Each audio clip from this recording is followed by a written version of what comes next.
This is a sample of a screenshot using Word. Click the Word tab on the taskbar. On the Home tabs, click Insert, Screenshot, Screen Clipping, and then as soon as it fades out and the arrow changes to a crosshair plus sign and the screen also fades out, you hold with the left mouse and drag as much as you want to get your entire recipe, and there it is right in Word, the full recipe. Now I'm going to picture from the Stick website.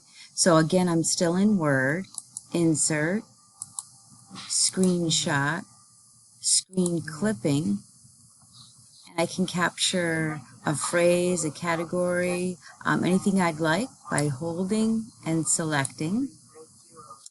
And I'm going to go do another one from Stick's website, but I'm going to go to the website first and be in the area that I want the picture first. Maybe I'll take this picture here.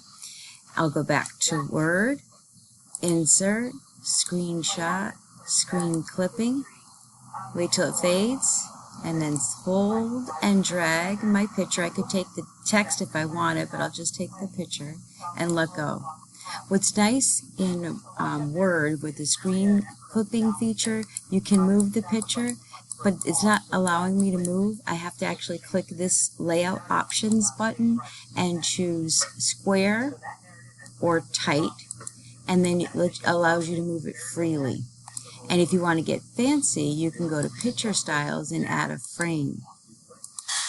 Anything you'd like to your picture.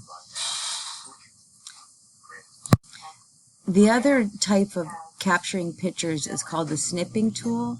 So if I was on the Stick website and I wanted the same picture, instead of going to Word, in the type here to search, I would type SN and it comes right up, snipping tool.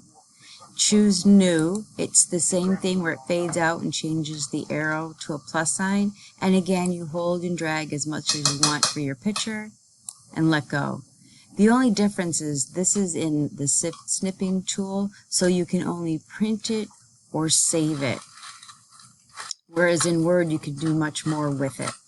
So those are the two ways you can capture a screen picture of anything you want in either snipping tool or in Word.